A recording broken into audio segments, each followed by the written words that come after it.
അങ്ങനെ ട്രംപ് ഇന്ത്യക്കൊപ്പം ചേരുകയാണ്. ഉപരോധങ്ങൾ ഏർപ്പെടുത്തിയ പഴയ അമേരിക്ക ആയിട്ടല്ല, മറിച്ച് ഇന്ത്യയെ ഒരു സാമ്പത്തിക ശക്തിയായി കാണുന്ന പുതിയ അമേരിക്കയാണ് ഇന്നുള്ളത്.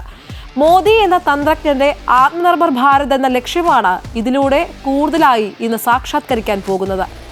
ഇന്ത്യൻ സാമ്പത്തിക രംഗത്ത് കൂടുതൽ ചരിത്രം കുറിച്ചുകൊണ്ട് ഇന്ത്യയും അമേരിക്കയും തമ്മിലുള്ള വ്യാപാര കരാറാണ് യാഥാർത്ഥ്യമാകാൻ പോകുന്നത്. മാസങ്ങളായി നിലനിന്നിരുന്ന വ്യാപാര യുദ്ധത്തിന് അറുതി വരുത്തിക്കൊണ്ട് ഇന്ത്യൻ ഉൽപ്പന്നങ്ങൾക്കുമേൽ അമേരിക്ക ചുമത്തിയിരുന്ന 50% നികുതി 18% കുറയ്ക്കാൻ ഇരു രാജ്യങ്ങളും ധാരണയായി. ഈ ഒരു കരാർ കേവലം ഒരു നികുതി ഇളവ് മാത്രമല്ല, മറിച്ച് അരനൂറ്റാണ്ടിലേറെ നീണ്ട വൈരുദ്ധ്യങ്ങളുടെയും സൗഹൃദങ്ങളുടെയും ചരിത്രപരമായ പരിണാമം കൂടിയാണ്.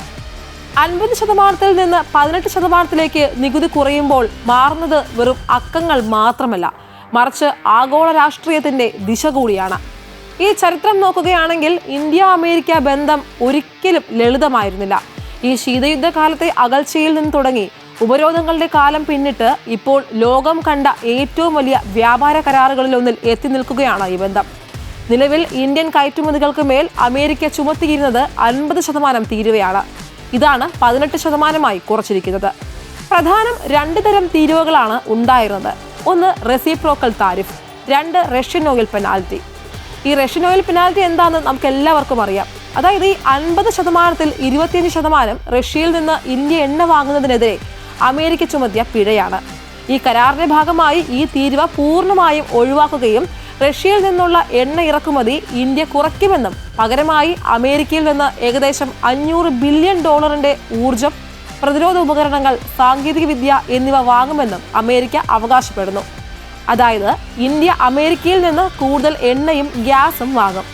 ഇത് റഷ്യൻ എണ്ണയെ ആശ്രയിക്കുന്നത് കുറയാൻ സഹായിക്കുമെന്നാണ് പറയുന്നത്. ഇനി റെസിപ്രോക്കൽ താരിഫ് 25%-ൽ നിന്ന് 18% കുറച്ചിരിക്കുകയാണ്. വസ്ത്രങ്ങൾ, തുകലുൽപ്പന്നങ്ങൾ, പാദരക്ഷകൾ, റബ്ബർ, പ്ലാസ്റ്റിക്, ജൈവവസ്തുക്കൾ, കരകൗശല വസ്തുക്കൾ എന്നിവയ്ക്ക് ഈ ആനുകൂല്യം ലഭ്യമാകും. ഇന്ത്യൻ അരി ഇറക്കുമതിക്ക് മുൻഗണന നൽകുമെന്ന് US സംയുക്ത പ്രസ്താവനയിലൂടെ വ്യക്തമാക്കുന്നു. ഈ കരാറിന്റെ ഗുണഫലങ്ങൾ ഇരു രാജ്യങ്ങൾക്കും മാത്രമായി ലഭിക്കുന്നുണ്ട് എന്ന് ഉറപ്പാക്കാൻ പ്രത്യേക റൂൾസ് ഓഫ് ഒറിജിൻ നടപ്പാക്കും. ഇത് ചൈന പോലുള്ള 3ാം രാജ്യങ്ങൾ കരാർ ദുരുപയോഗം ചെയ്യുന്നത് തടയാൻ സഹായിക്കും.